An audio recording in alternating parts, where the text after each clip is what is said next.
The fluorescent lights of Lecture Hall 7 buzzed with the kind of irritating frequency that made Quartermaster A's antennae twitch uncontrollably. Station Zephyr 9 wasn't exactly the crown jewel of the Galactic Defense Academy system, but it served its purpose well enough. That purpose, unfortunately for Quartermaster A, involved teaching a room full of young, impressionable aliens about the most nightmarish creatures the galaxy had to offer.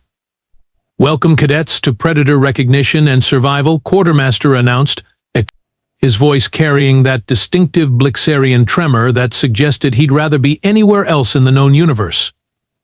His 6 eyes darted nervously around the classroom, taking inventory of the assembled students. "Today we begin our comprehensive study of the galaxy's most, shall we say, unpleasant life forms." The classroom itself was a testament to bureaucratic efficiency. Stark white walls, uncomfortable metal chairs arranged in perfect rows, and a massive holoprojector that dominated the front of the room. 23 cadets from across the galactic community sat at attention, their various appendages, tentacles, and extremities fidgeting with barely contained anxiety. Brandon Torres, a lanky Zentorian with pale blue skin and oversized eyes, had already positioned himself in the back row. His species had evolved on a peaceful garden world where the most dangerous creature was a flower that occasionally sneezed pollen. The very concept of predators made his primary stomach churn with nervous acid. "Now then," Quartermaster continued, adjusting his teaching tablet with trembling claws, "before we begin, I must remind you all that some of today's materials may cause distress. We have emergency meditation pods standing by, and Counselor Bleem is on standby for anyone who experiences trauma-induced molting."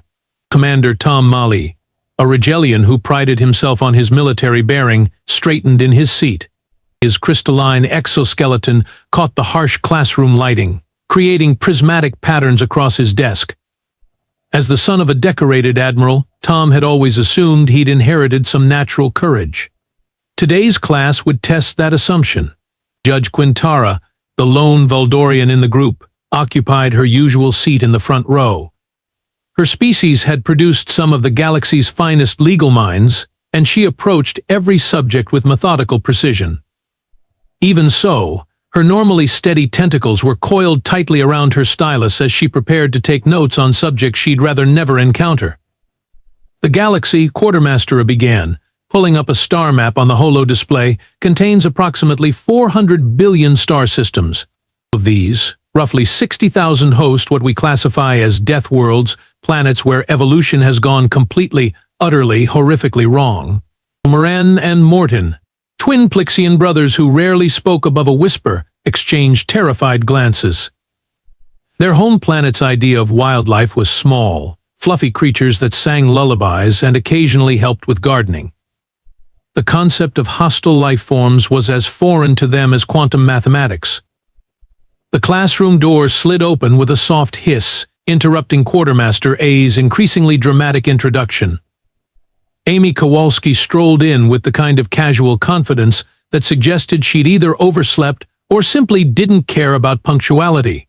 Her human features, those oddly symmetrical proportions, that strange pigmentation, those unsettling forward-facing eyes, immediately drew nervous stares from her classmates. "Sorry I'm late," Amy said, not sounding particularly sorry at all. She carried what appeared to be a beverage container and was chewing something that made small, rhythmic sounds.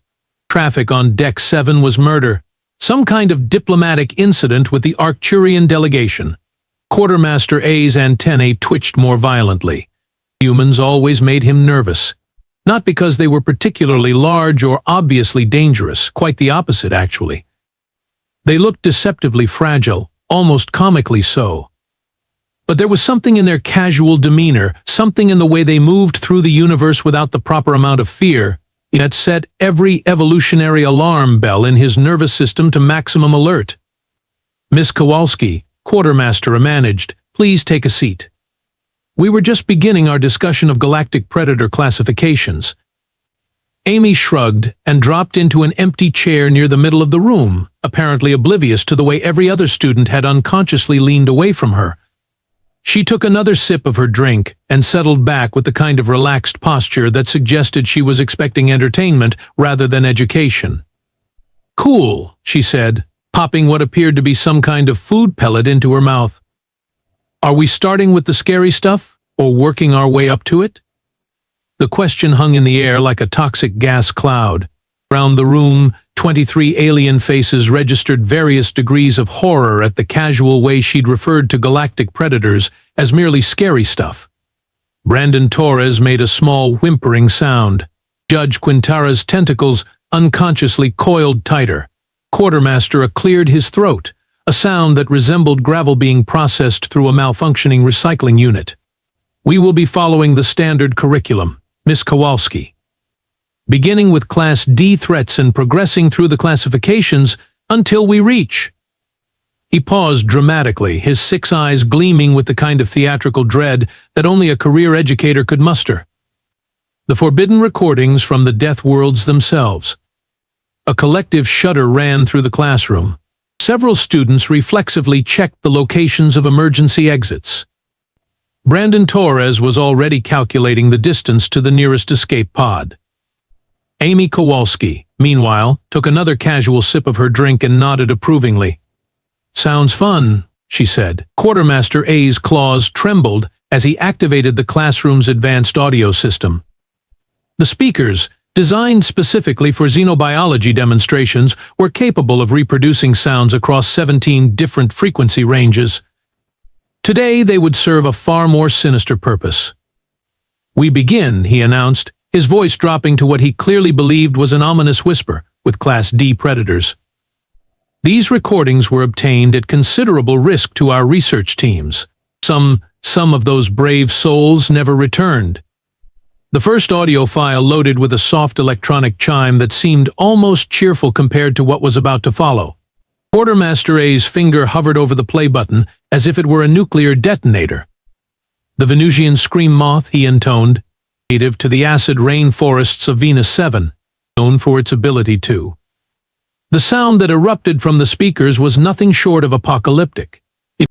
It began as a high-pitched shriek that seemed to claw its way directly into the auditory processing centers of every non-human brain in the room.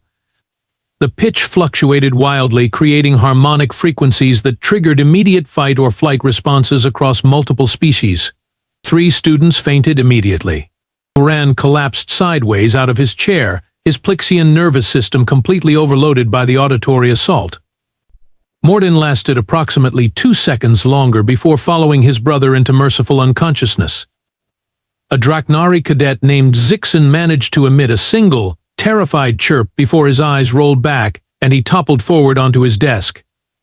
Oh, by the 7 moons of Proxima, Judge Quintara gasped, her tentacles writhing in distress.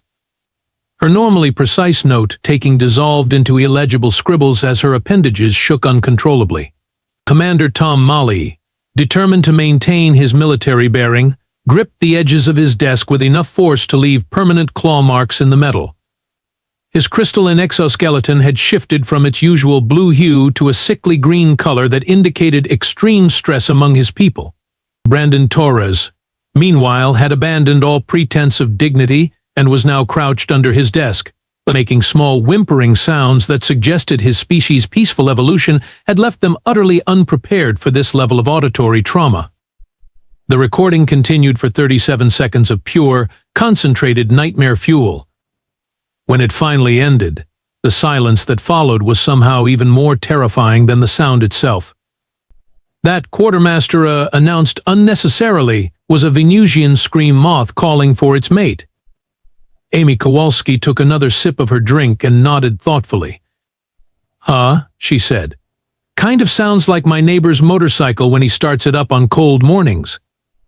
The comment landed in the classroom like a small tactical bomb. Every conscious student turned to stare at the human with expressions ranging from horror to complete bewilderment. Brandon Torres poked his head out from under his desk just long enough to give Amy a look that suggested she might be clinically insane. Moving on, Quartermaster continued, his voice now noticeably higher than before. We proceed to the Andromedian Bone-Crusher. This particular specimen was recorded during the infamous Kepler station incident. Out of a research team of 47 beings, only 6 survived to tell the tale. The second recording began with what could only be described as the sound of reality being slowly torn in half. It was a deep, rumbling growl that seemed to emanate from somewhere below the frequency range of normal hearing, accompanied by sharp, cracking sounds that every student's primitive brain immediately identified as bones being systematically pulverized. Brandon Torres didn't just hide under his desk this time. He attempted to burrow through the floor itself, his claws scraping frantically against the metal plating as he made desperate digging motions. Commander Tom Malley's military composure finally cracked.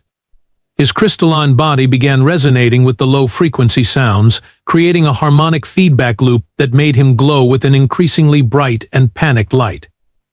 "Make it stop," he whispered, his voice barely audible over the recording. "Please, by all that's sacred in the universe, make it stop."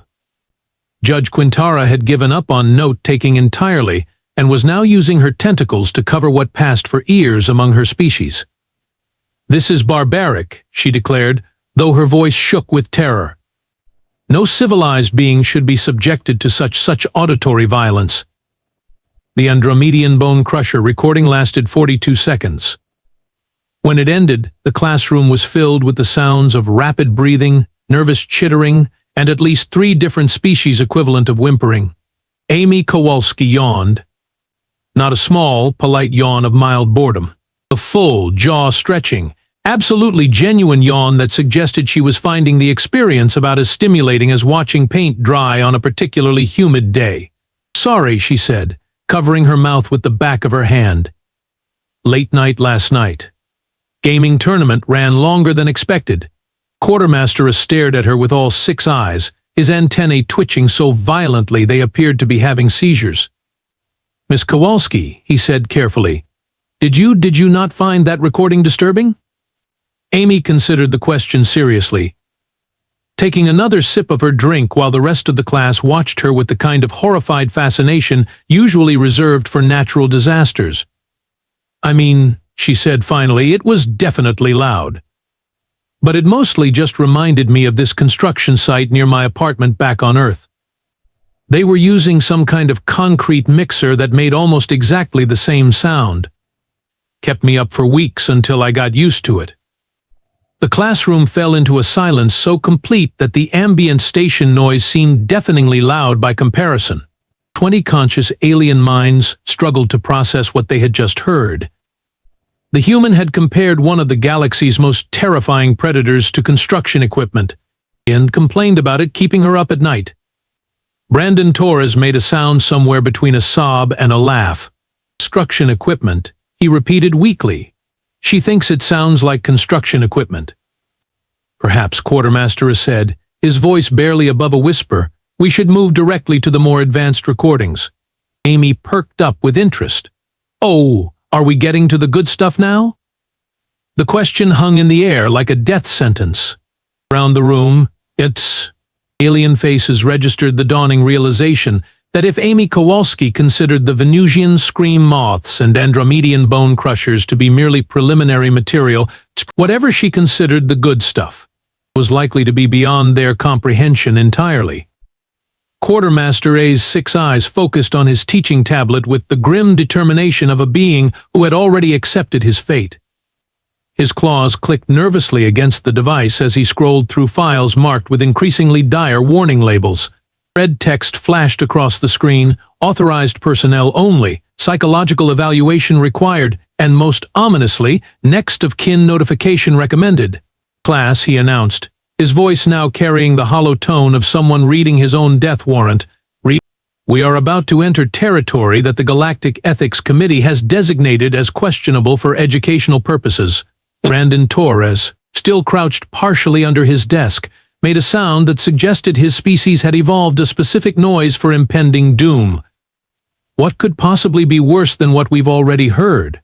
Quartermaster A's antennae drooped with resignation. "We are moving to the forbidden recordings," he said quietly. "Audio files recovered from research expeditions to Sol 3, also known as." He paused dramatically, his voice dropping to barely above a whisper. "Earth." The classroom erupted in terrified murmurs. Even Amy looked up from her drink with mild interest. though whether it was because she recognized her home planet or simply because everyone else was panicking wasn't immediately clear. "Now, I want everyone to remain calm," Quartermaster continued, which was possibly the most futile instruction ever given to a group of beings who had already demonstrated their complete inability to remain calm in the face of predator recordings. These sounds were recorded by our bravest xenobiologists during classified missions to what is widely considered the most hostile environment in known space. Judge Quintara's tentacles had coiled so tightly around her stylus that the metal was beginning to bend. "Quartermaster," she said, her normally authoritative voice shaking, "perhaps we should reconsider the wisdom of exposing young minds to materials from that place." "Nonsense," Amy interjected cheerfully. "Earth's great. I'm from there. Nice weather, good food, plenty of parking." The statement hit the classroom like a small asteroid impact. Every alien student turned to stare at Amy with expressions that ranged from pure terror to morbid fascination. Brandon Torres made a small choking sound. "You're from Earth?" Commander Tom Mali repeated slowly, his crystalline body now pulsing with patterns that indicated severe psychological distress. "The Death World. You're from the Death World." "Death World?" Amy laughed, a sound that somehow managed to be more unsettling to alien ears than any predator recording they'd heard so far. "Who told you Earth was a death world?" Quartermaster cleared his throat nervously. "Miss Kowalski, according to our xenobiological surveys, your planet hosts over 8 million documented species of aggressive life forms, toxic atmospheric conditions, extreme weather phenomena, and geological instability that defies rational explanation." "Yeah," Amy agreed. "It's pretty lively. Good hiking, though." Before anyone could process this casual dismissal of planetary-scale horror, Quartermaster had already triggered the first Earth recording. The sound that filled the classroom was unlike anything the previous predator calls. It began low and mournful, rising to a haunting crescendo that seemed to bypass the ears entirely and claw directly at the primal fear centers of every non-human brain. It was the howl of a wolf pack, recorded in the Canadian wilderness during a full moon. The response was immediate and catastrophic.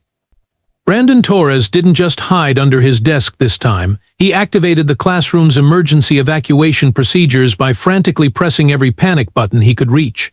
Alarm klaxons began wailing throughout the corridor as automated systems detected what they interpreted as a hostile predator breach. Judge Quintara abandoned her usual dignity entirely and began climbing onto her desk, her tentacles writhing in panic as she sought higher ground. "The emergency protocols," she shrieked. "Code Black. Code Black." Commander Tom Mali's military training finally kicked in, but not in the way anyone expected. Instead of maintaining composure, he began broadcasting distress signals through his crystalline body structure, creating flashing light patterns that roughly translated to abandoned ship immediately. Moran and Morton, having regained consciousness just in time to experience the wolf howls, promptly fainted again. This time they fell in perfect synchronization, which would have been impressive if anyone had been in a state to appreciate synchronized unconsciousness. The emergency doors slid open as station security protocols activated. 3 Voldorian security officers burst in, weapons drawn, scanning for immediate threats.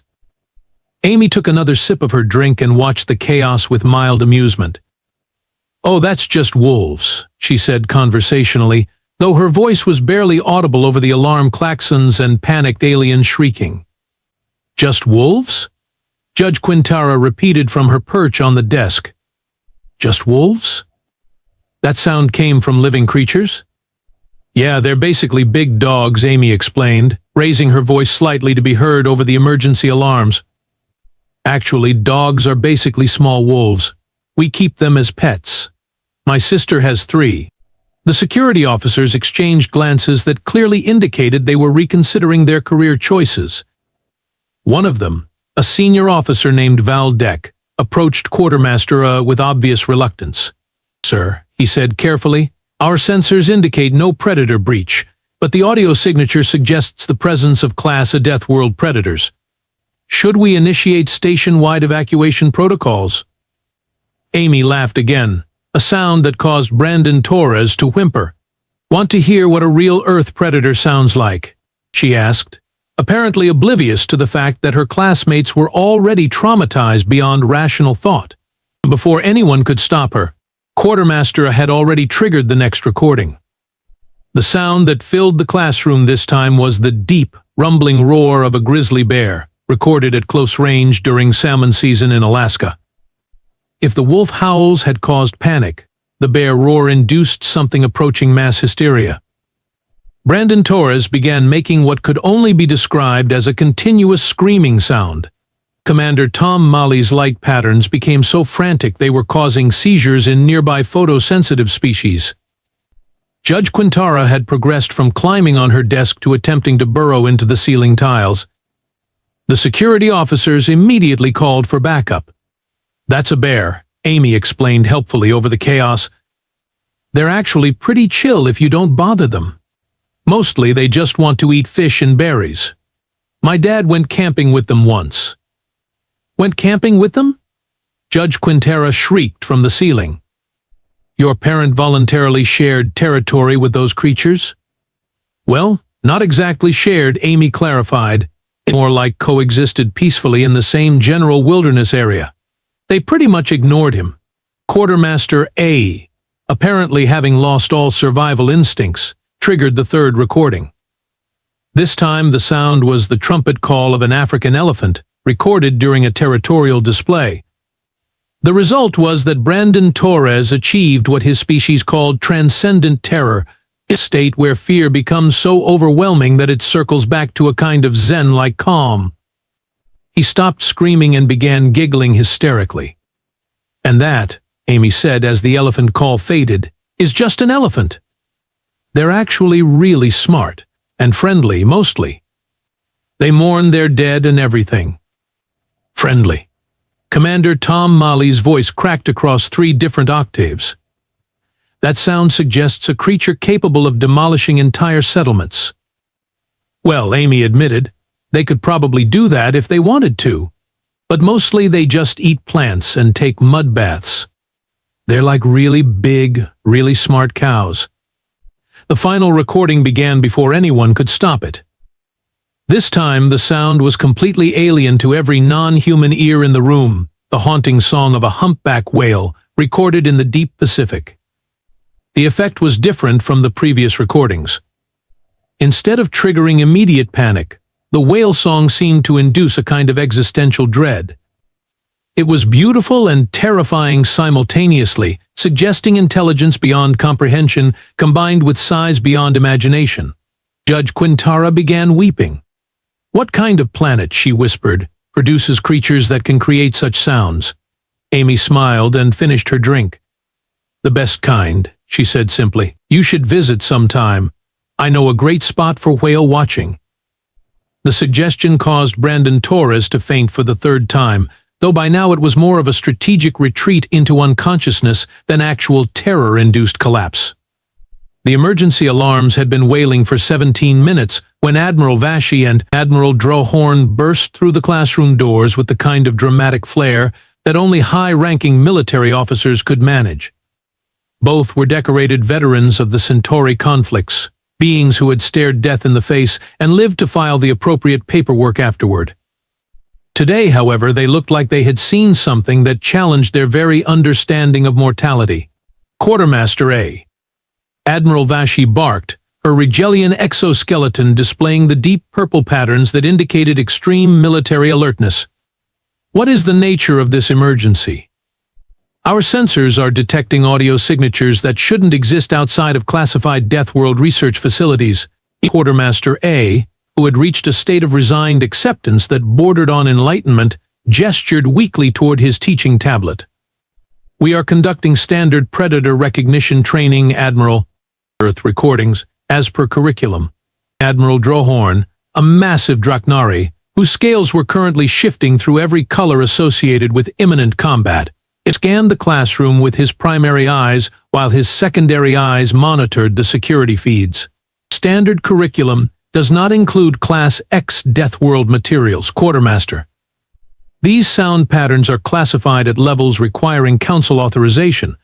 Amy, who had been quietly observing the escalating chaos while finishing what appeared to be some kind of snack bar, finally looked up with interest. "Class X," she asked.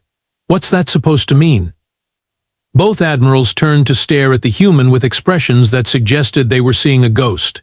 Or worse, seeing something that should be a ghost but was inexplicably still walking around making casual conversation.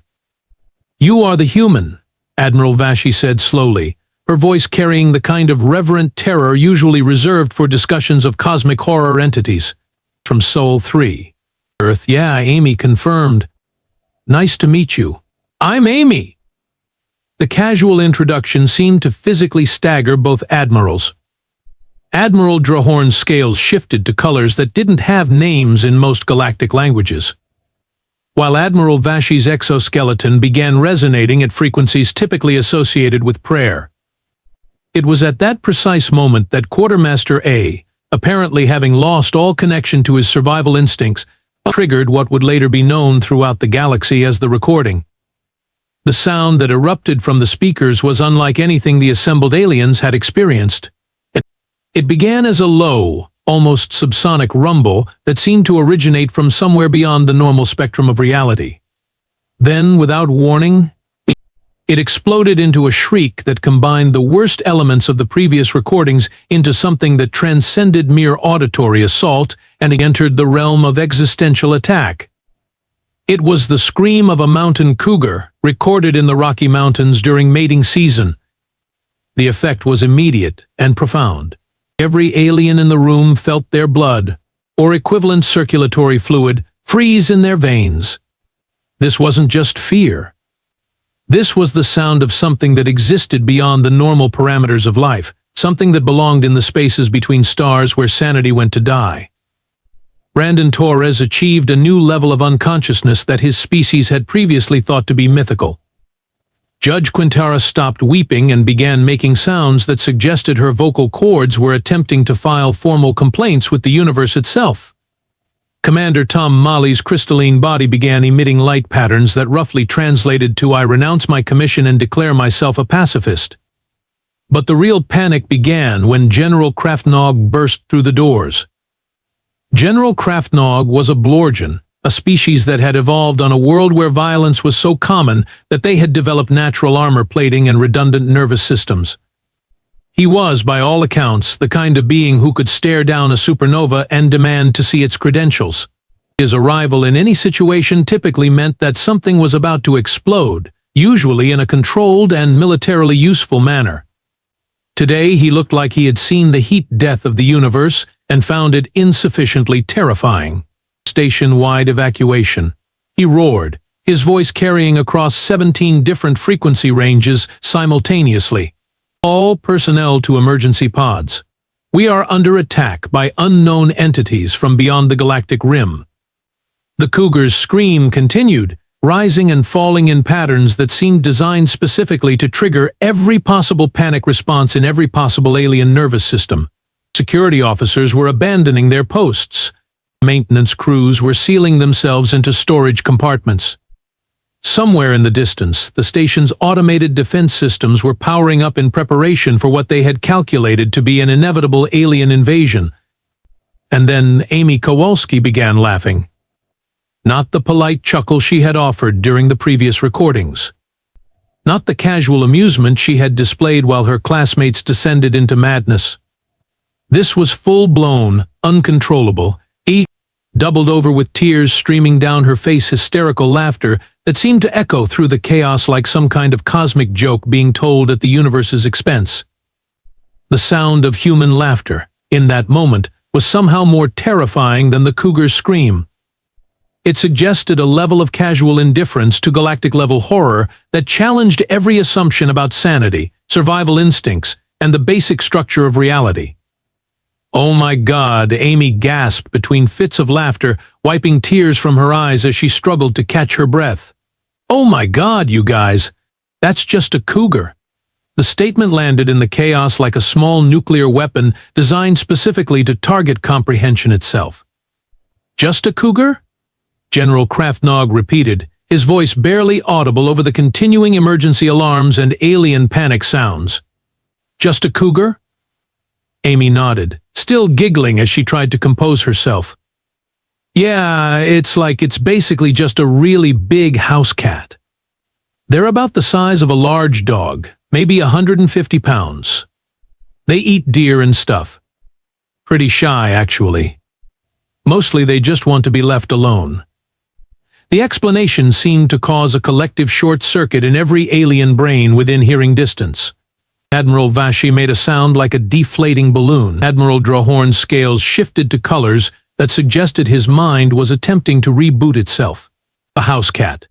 Judge Quintara whispered from her position wedged into the ceiling tiles.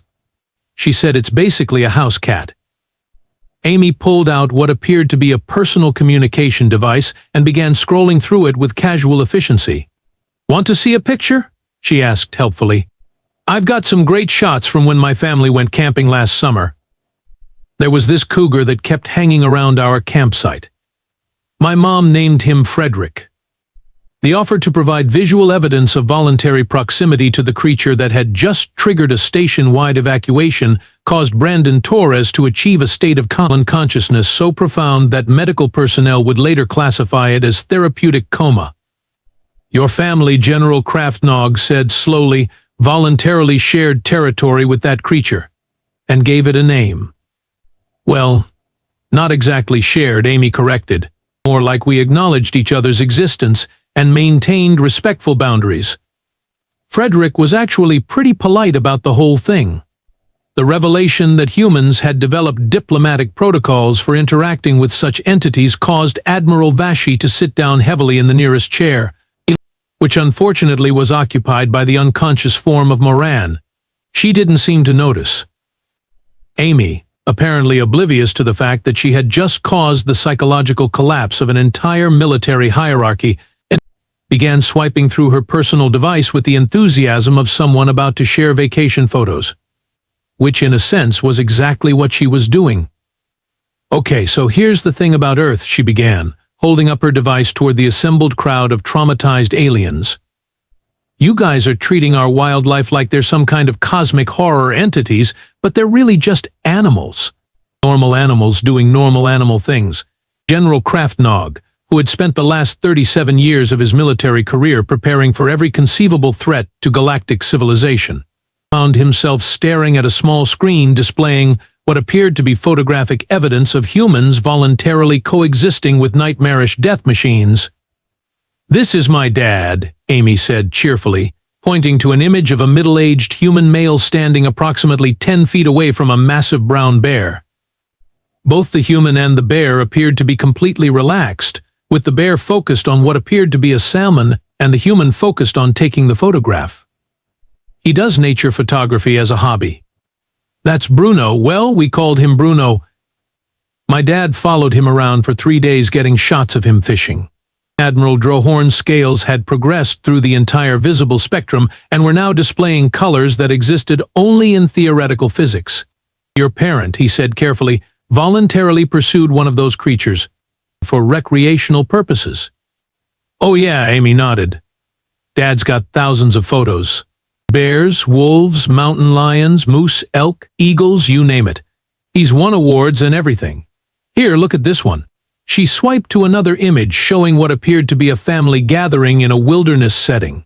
Humans of various ages were seated around a campfire, cooking food and playing musical instruments, while in the background several large canine shapes could be seen moving through the trees. That's our annual camping trip to Yellowstone, Amy explained. Those are wolves in the background. They hung around our campsite for most of the week. Really curious about our music, actually.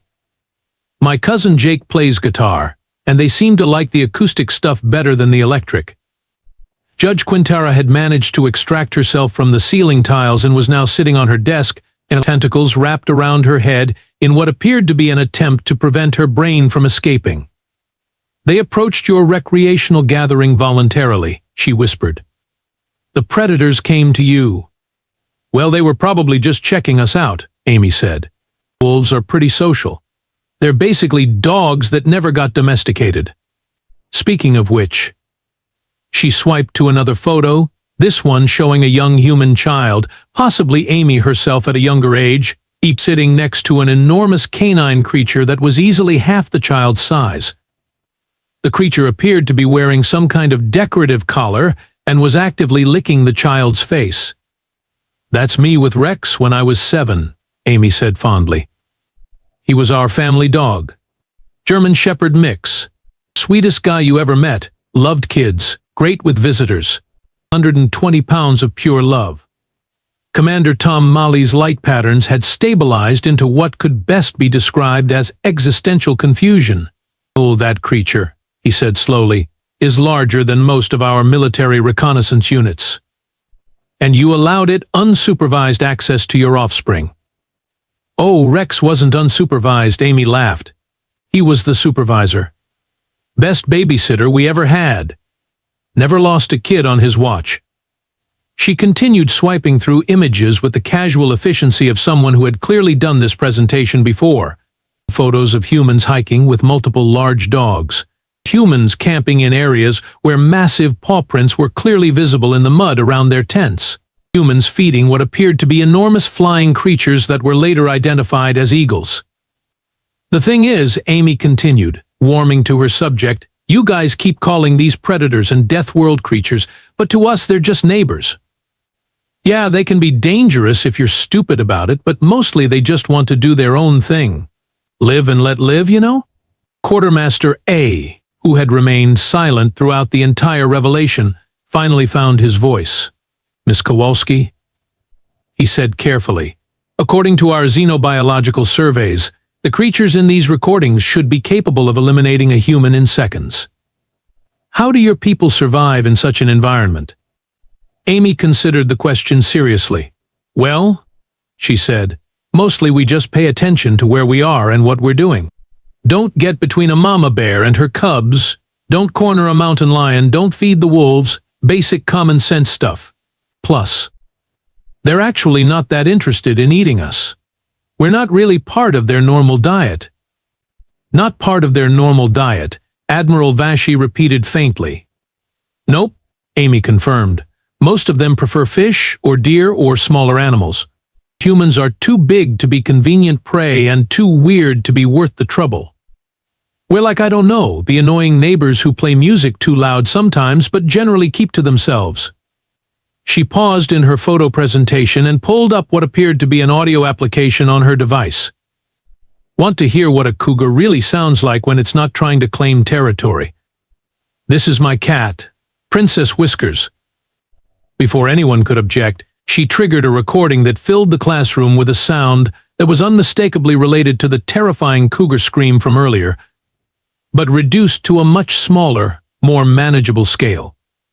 It was clearly the same type of vocalization, but coming from something approximately the size of a small dog rather than a large predator. "That's her asking for dinner," Amy explained. "She makes that exact same sound every evening at 5:30. Has for 3 years now. Very punctual." The classroom fell into a silence so complete that the station's life support systems seemed deafeningly loud by comparison. 23 alien minds struggled to process the implications of what they had just learned. Brandon Torres, who had regained consciousness just in time to hear the house cat recording, sat up slowly and looked around the room with the expression of someone who had just discovered that everything he believed about the universe was fundamentally incorrect.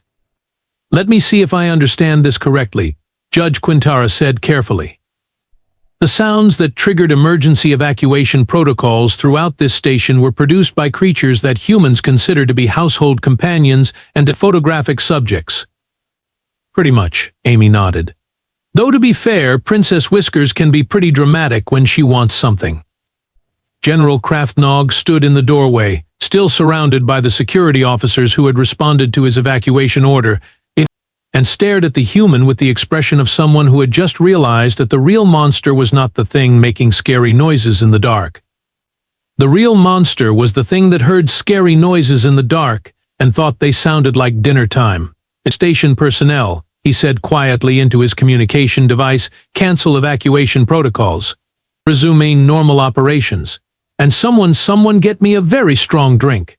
Amy packed up her device and finished gathering her things as the emergency alarms finally stopped wailing. "Same time next week?" she asked Quartermaster cheerfully. "I've got some great recordings of thunderstorms if you want to do weather phenomena next." The suggestion caused 3 more students to faint preemptively.